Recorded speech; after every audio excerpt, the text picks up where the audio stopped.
Hello दोस्तों, आप सभी का हमारे YouTube चैनल DK पाठशाला में स्वागत है।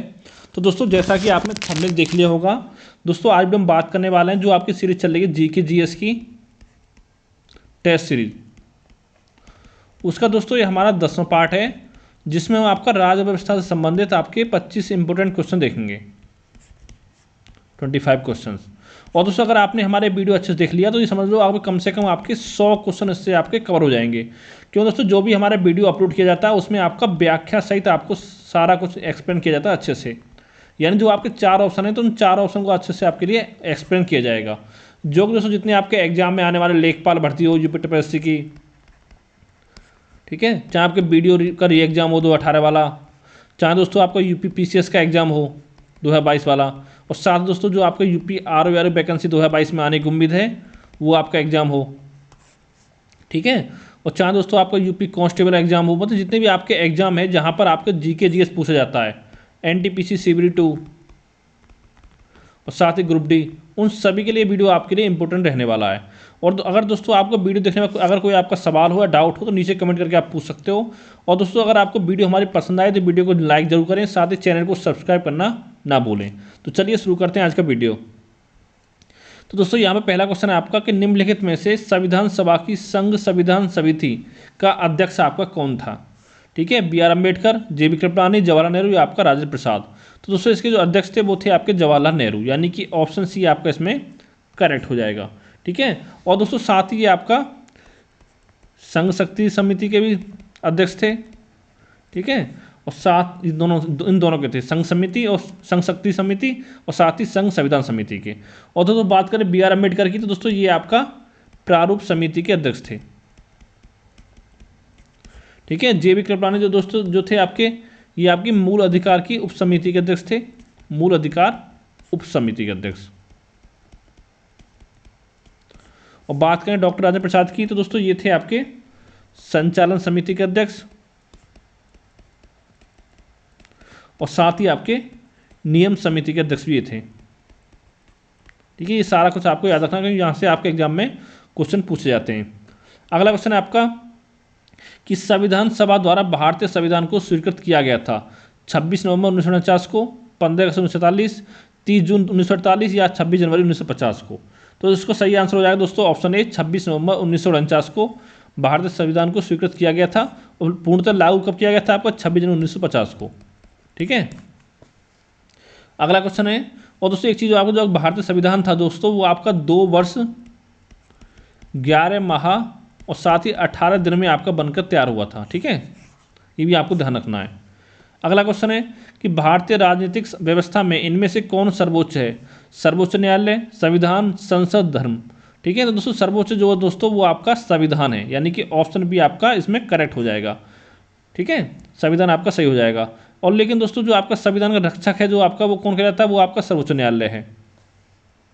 अगला आपका यहाँ पर दोस्तों आपको सही मिलान करना है इन सारों का। ठीक है, यहाँ पे मूल अधिकार यूके, शासन की संसदीय प्रणाली यूएसए, आपात उपबंध आयरलैंड, राज्य के नीति निषेध तत्व जर्मनी। यहाँ दोस्तों 4 दे रखें आपके, कौन चीज़ आपकी कौन से राज्य से, देश से आपकी ली गई है।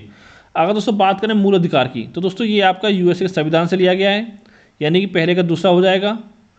ठीक है, शासन की संसदीय प्रणाली ली गई है आपकी यूके से, या दूसरे का पहला, देखिए पहले का दूसरा किसमें बन रहा है आपका? दूसरे का पहला। ठीक है, इसमें बन रहा है और आपका इसमें बन रहा है, यानी आपका ऑप्शन ए गलत हो गया, ऑप्शन डी गलत हो गया। अब देखिए जो आपका आपात उपबंध है ये दोस्तों आपका लिया गया है जर्मनी से। ठीक है, यानी तीसरे का आपको हो जाएगा चौथा। तो देखिए दोस्तों ऑप्शन सी इसमें आपका करेक्ट हो गया। और तीसरे को चौथे को मिला दो तीसरे से, कि जो आयरलैंड संविधान से लिया गया आपका राज्य के नीति निषेध तत्व। ठीक है, तो चारों आपके ऑप्शन मिल गए यहाँ पे। अगला क्वेश्चन है कि भारतीय संविधान के किस अनुच्छेद में अखिल भारतीय सेवाओं का प्रावधान किया गया है? आर्टिकल 310, 311, 312, 313। तो इसका सही आंसर होगा दोस्तों ऑप्शन सी, आर्टिकल 312। ठीक है, अगला क्वेश्चन है आपका, और दोस्तों यहाँ पर जो अखिल भारतीय सेवाएं आती हैं आपकी उसमें कौन कौन शामिल होता है? देखिए एक तो आपका आईएएस आता है इसमें, एक आपका आईपीएस, और एक दोस्तों आपका आता है आईएफओएस।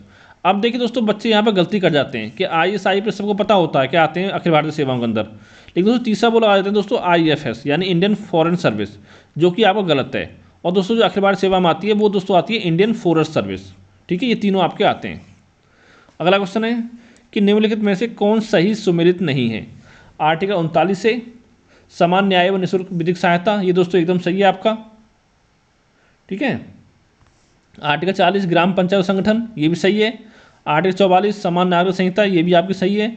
आर्टिकल 48 न्यायपालिका का कार्यपालिका से पृथक्करण, ये दोस्तों आपका गलत है, यानी कि यहाँ पे आपको जो गलत होगा वो ऑप्शन डी हो जाएगा सही यहाँ पे, ठीक है। क्यों दोस्तों, न्यायपालिका का कार्यपालिका से पृथक्करण जो है दोस्तों वो आपके आर्टिकल 50 में है, यानी कि आर्टिकल 50 में। और दोस्तों जो आपका आर्टिकल 48 उसमें क्या है आपका, ये आपका इसमें कृषि एवं पशुपालन से संबंधित, ठीक है, कृषि एवं पशुपालन से संबंधित है आपका आर्टिकल 48। अगला क्वेश्चन देखते हैं कि भारतीय संविधान की प्रस्तावना में समाजवादी शब्द किस संशोधन के तहत जोड़ा गया था। 42वें संविधान संशोधन, 44वें, 46वें या 74वें। तो दोस्तों जो आपका 42वां संविधान संशोधन था उसके तहत जोड़ा गया था आपका समाजवादी शब्द।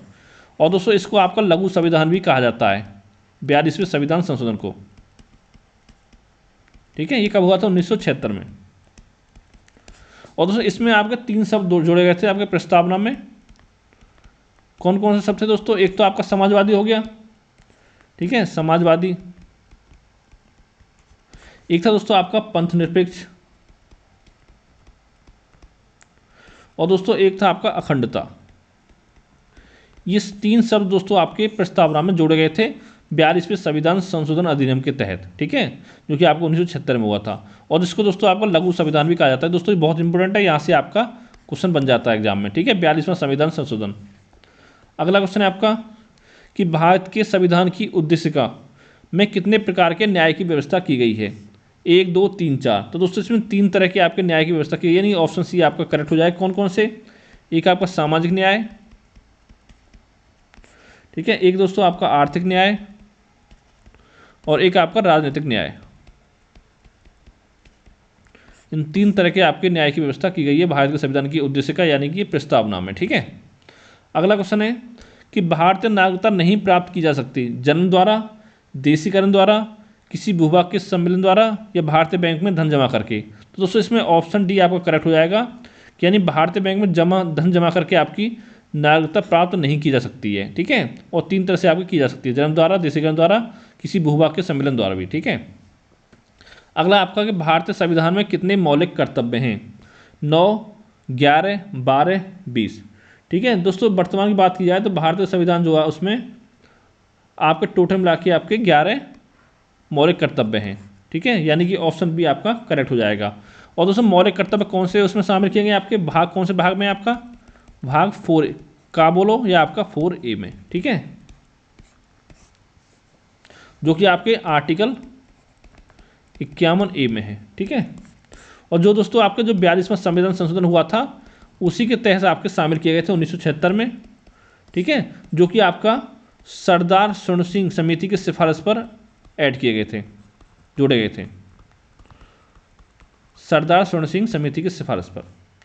अगला क्वेश्चन देखते हैं कि यदि राष्ट्रपति एवं उपराष्ट्रपति का पद खाली हो तो भारत के राष्ट्रपति के पद पर कौन होता है। प्रधानमंत्री, लोकसभा अध्यक्ष, भारत का मुख्य न्यायाधीश, या आपका इनमें से कोई नहीं। तो दोस्तों अगर आपका राष्ट्रपति मौजूद ना हो, उपराष्ट्रपति मौजूद ना हो, तो दोस्तों भारत का जो मुख्य न्यायाधीश होता है वो आपका राष्ट्रपति के पद को संभालता है उस समय पे, यानी कि ऑप्शन सी इसमें आपका करेक्ट हो जाएगा। अगला क्वेश्चन है कि निम्नलिखित में से राष्ट्रपति किसकी नियुक्ति करता है, ठीक है। भारत का महान्यायवादी सही है, कैग सही है, एक राज्य के राज्यपाल। तो दोस्तों तीनों सही है, यानी कि उपयुक्त सभी आपका इसका आंसर हो जाएगा कि भारत के राष्ट्रपति द्वारा भारत के महान्यायवादी और भारत के कैग यानी नियंत्रक एवं महालेखा परीक्षक और साथ ही एक राज्य के राज्यपाल की नियुक्ति भी की जाती है। और दोस्तों जो राज्यपाल होता है वो आपका एक से अधिक राज्यों का बनाया जा सकता है एक साथ, ठीक है। अगला आपका सर्वसम्मति यानी निर्विरोध से निर्वाचित भारत के राष्ट्रपति कौन थे। यानी दोस्तों एकमात्र भारत के राष्ट्रपति थे जो आपका निर्विरोध चुने गए थे। उसमें कौन से हैं आपके, एस राधाकृष्णन, बी गिरी, एन संजीव रेड्डी या ज्ञानी जैल सिंह। तो दोस्तों वो थे आपके एन संजीव रेड्डी, यानी कि ऑप्शन सी इसमें आपका करेक्ट हो जाएगा। अगला क्वेश्चन है कि लोकसभा में मंत्रिपरिषद के विरुद्ध अविश्वास प्रस्ताव लाने हेतु न्यूनतम सदस्य संख्या कितनी होनी चाहिए, 20, 30, 40, 50। तो इसका सही दोस्तों आंसर होगा ऑप्शन डी, 50 होनी चाहिए आपकी न्यूनतम संख्या। अगला क्वेश्चन देखते हैं कि इनमें से कौन राज्य सरकार का कानूनी सलाहकार होता है। महाधिवक्ता, महान्यायवादी, सॉलिसिटर जनरल या नियंत्रक एवं महालेखा परीक्षक। ये दोस्तों यहाँ पे आपको बताना इसका आंसर। तो दोस्तों जो राज्य सरकार का कानूनी सलाहकार होता है दोस्तों वो होता है आपका महाधिवक्ता, यानी कि ऑप्शन ए इसमें आपका करेक्ट हो जाएगा। ठीक है, जिसको बोलते हैं आपको एडवोकेट जनरल।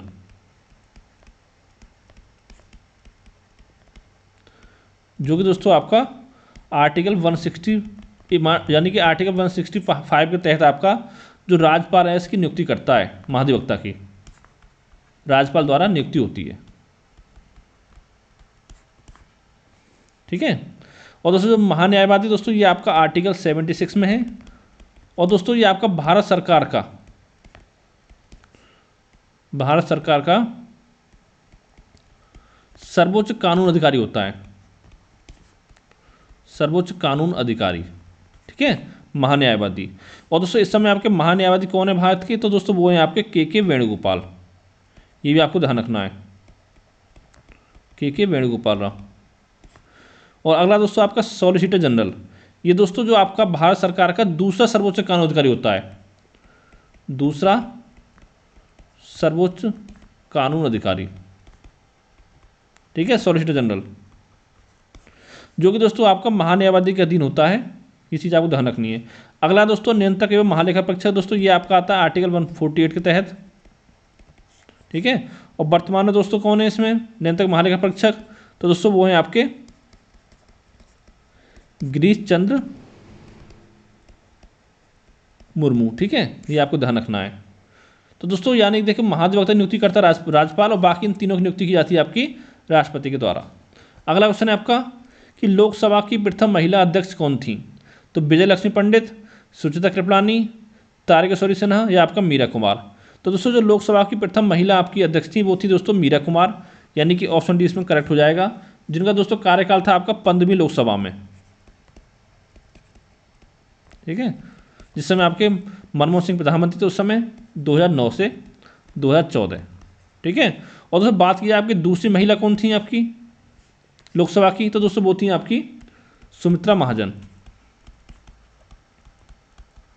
जिनका दोस्तों कार्यकाल था आपका 16वीं लोकसभा में, जो 2014 से लेकर आपका कार्यकाल था इनका। ठीक है, 19 तक। अब तो वर्तमान में पूछे कि आपका लोकसभा अध्यक्ष कौन है इस समय, तो दोस्तों वो है आपके ओम बिरला। ठीक है, और दोस्तों यहाँ पे क्वेश्चन आपका बनता है कि जो आपके तारकेश्वरी सिन्हा जो थी ये दोस्तों पहली महिला थी आपकी, प्रथम महिला जो दोस्तों आपकी भारत छोड़ो आंदोलन में शामिल हुई थी। भारत छोड़ो आंदोलन में शामिल हुई पहली महिला कौन थी आपकी, वो थी दोस्तों तारकेश्वरी सिन्हा। ठीक है, और दोस्तों सुचिता कृपलानी जो थी आपकी, ये दोस्तों थी आपकी भारत की प्रथम महिला सीएम। ठीक है, और साथ ही अगर पूछा जाए यूपी की प्रथम महिला सीएम कौन थी, तो दोस्तों ये वो भी आपकी यही थी, सुचिता कृपलानी। ठीक है, और एक क्वेश्चन बन सकता है यूपी की प्रथम महिला राज्यपाल, वो थी आपकी सरोजिनी नायडू, और साथ में वो भारत की भी प्रथम राज्यपाल थी। अगला क्वेश्चन है आपका कि राज्यसभा किसके द्वारा भंग की जा सकती है, राष्ट्रपति द्वारा, प्रधानमंत्री द्वारा, मंत्रिपरिषद द्वारा या आपका उपयुक्त में से किसी के द्वारा नहीं। तो दोस्तों जो आपकी भारत की यानी जो राज्यसभा है वो किसी के द्वारा भंग नहीं की जा सकती, क्योंकि दोस्तों इसके जो आपके सदस्य होते हैं हर 2 साल में,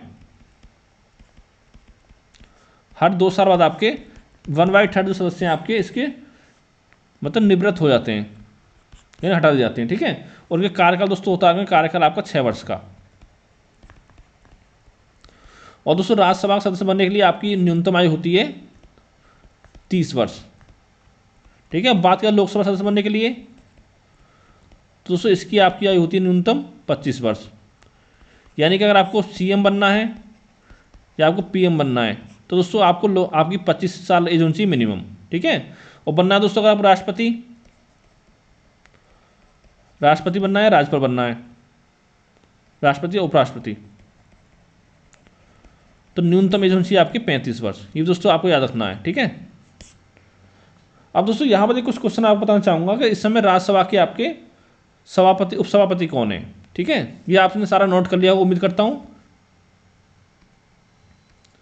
अगर दोस्तों बात किया वर्तमान की, तो दोस्तों इस समय देखिए आपको जो लोकसभा अध्यक्ष बता दिया ओम बिरला है आपके। ठीक है, और जो आपके राज्यसभा के सभापति ये आपको पता होगा, जो भारत के उपराष्ट्रपति होते हैं वो इसके आपके सभापति होते हैं। ठीक है, तो कौन है दोस्तों, वो है आपके एम वेंकैया नायडू। ठीक है। और साथ दोस्तों राज्यसभा के उपसभापति कौन है?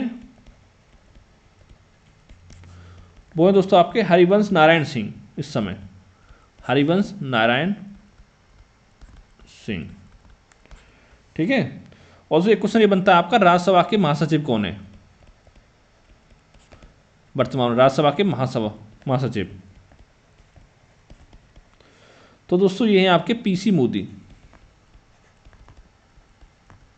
ठीक। और अब पूछे अगर आपसे लोकसभा के महासचिव, तो दोस्तों वो हैं आपके उत्पल कुमार सिंह।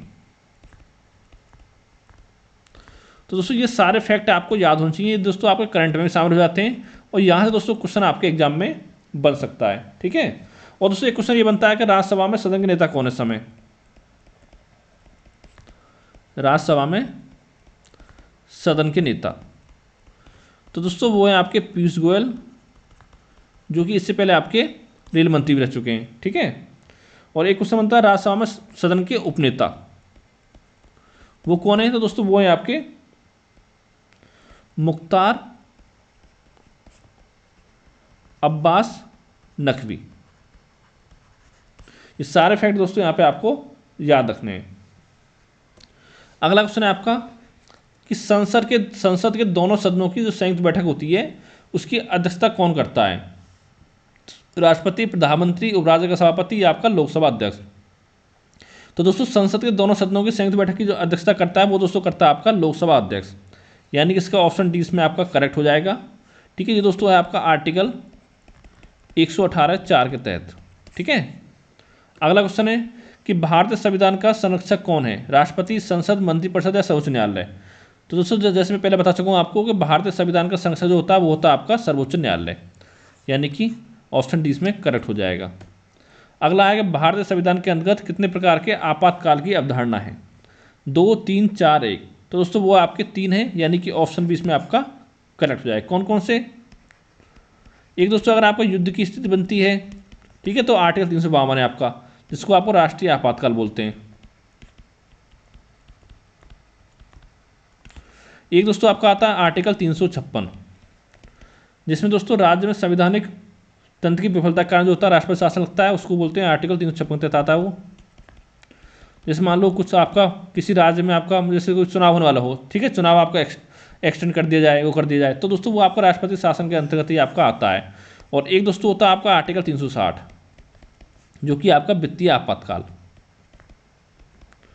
लेकिन दोस्तों आज तक भारत में कभी भी आपका वित्तीय आपातकाल नहीं लगाया गया है आर्टिकल 360 के तहत। ठीक है। ये चीज़ आपको ध्यान रखनी है। अगला क्वेश्चन है कि यहाँ पर आपको सही मिलान करना है कि दोस्तों विधि के सम्मुख समानता आर्टिकल 42, कार्य करने का अधिकार आर्टिकल 45, कार्य करने के लिए सही और मानवीय स्थितियाँ आर्टिकल 14, बच्चों के लिए मुफ्त तथा अनिवार्य शिक्षा आर्टिकल 41। तो दोस्तों यहाँ पर एक पहला मिलाते हैं विधि के सम्मुख समानता, तो दोस्तों ये आपकी आती है आर्टिकल 14 के तहत, पहले का तीसरा। कार्य करने का अधिकार आता है आपका आर्टिकल 41 में, यानी दूसरे का चौथा। देखिए पहले का तीसरा, दूसरा चौथा, यानी ऑप्शन सी आपका इसमें करेक्ट हो जाएगा। ठीक है। और कार्य करने के लिए सही और मानवीय स्थितियाँ आर्टिकल आपका 42, बच्चों के लिए मुफ्त तथा अनिवार्य शिक्षा आर्टिकल 45। अगला क्वेश्चन देखते हैं। तो दोस्तों जितने भी आपके आर्टिकल हैं, देखिए यहाँ पर मांग चलिए आपको आर्टिकल 1 से लेकर कम से कम आपको 51A तक, ये दोस्तों इतने तक कम से कम आपको लगातार याद होने चाहिए सारे। तो यहाँ से अगर मान लो आपके एग्जाम में आर्टिकल से 5 क्वेश्चन बनते हैं, तो उसमें 2 से 3 क्वेश्चन तो आपके इन्हीं 50 आर्टिकल से बन जाएंगे। और इसके बाद दोस्तों जो आपके इंपॉर्टेंट है वो आपको पढ़ने चाहिए। अगला क्वेश्चन है कि किस संविधान संशोधन द्वारा मतदान की आयु 21 वर्ष से घटाकर आपकी 18 वर्ष कर दी गई थी? 60, 61, 62, 63? तो दोस्तों वो आपके 61वें संविधान संशोधन अधिनियम के तहत की गई थी, 61वें। ठीक है, जो कि आपका 1988 में हुआ था। और दोस्तों जो आपका नवंबर 1989 में पहली बार आपका जो 18 वर्ष से कम बच्चों ने वोट दिया था। ठीक है, यानी 18 वर्ष से अधिक बच्चों ने, यानी 21 वर्ष से कम 18 से अधिक बारों ने आपकी वोटिंग की थी पहली बार नवंबर 1989 के चुनाव में। अगला आपका पंचायती राज विषय है, समवर्ती सूची का, केंद्र सूची का, राज्य सूची का, उपयुक्त सभी का। तो दोस्तों जो आपका पंचायती राज है वो दोस्तों आपका राज्य सूची का विषय है, यानी कि यहाँ पर ऑप्शन सी आपका करेक्ट हो जाएगा। अगला क्वेश्चन है कि वह राज्य जिसने सबसे पहले पंचायती राज स्वीकार किया था? यूपी, बिहार, गुजरात, राजस्थान? तो दोस्तों वो स्वीकार किया था आपका राजस्थान ने, यानी कि ऑप्शन डी आपका करेक्ट हो जाएगा। ये किया था आपका 2 अक्टूबर 1959 को, ठीक है, जहाँ जो खबर स्टार्ट हुआ था राजस्थान के नागौर जिलों से, राजस्थान के नागौर जिले से, ठीक है। ये भी आपको ध्यान रखना है। अगला क्वेश्चन देखते हैं कि यहाँ पर सही मिलान करना आपको। ये दोस्तों कुछ आपकी समितियाँ हैं और ये दोस्तों ने जो सिफारिश की थी वो आपको बतानी है कि बलवंत राय मेहता समिति, द्विस्तरीय पद्धति, अशोक मेहता त्रिस्तरीय, LM सिंघवी प्रतिनिधित्व के तरीके में सुधार, GVR राव स्थानीय सुशासन पद्धति। तो दोस्तों पहले का दोस्तों मिलेगा आपका दूसरे से कि जो बलवंत राय मेहता समिति थी उसने आपकी त्रिस्तरीय उसकी पद्धति की समीक्षा की थी, ठीक है। और इसके द्वारा दोस्तों जो आपकी पंचायती राज व्यवस्था उसमें आपकी लागू की गई है, इन्हीं की सिफारिश पर। और अशोक मेहता की दोस्तों बात की जाए तो इसका मिलेगा पहले से द्विस्तरीय पद्धति, LM सिंघवी तो ये मिलेगा आपका चौथे से स्थानीय सुशासन पद्धति, और GVR राव मिलेगा आपका तीसरे से प्रतिनिधित्व के तरीके में सुधार, ठीक है। तो यानी कि ऑप्शन पहले का चौथा, नहीं सॉरी पहले का दूसरा, दूसरे का पहला, देखिए ये बन रहा है आपका ऑप्शन सी में, यानी कि ऑप्शन सी यहाँ पे आपका करेक्ट हो जाएगा। तो दोस्तों उम्मीद करता हूँ ये वीडियो आपको पसंद आया होगा। अगर दोस्तों आपको वीडियो अच्छा लगा तो वीडियो को लाइक करें, और साथ ही अगर पहली बार हम वीडियो देख रहे हैं तो हमारे चैनल को सब्सक्राइब करना ना भूलें। और दोस्तों अगर आपको वीडियो वाकई पसंद आया हो तो अपने दोस्तों के साथ ही वीडियो को शेयर करें। और कोई अगर आपको डाउट हो तो नीचे कमेंट करके आप पूछ सकते हो, या कोई आपका सुझाव हो तो नीचे कमेंट करके आप बता सकते हो। तो थैंक यू फॉर वॉचिंग।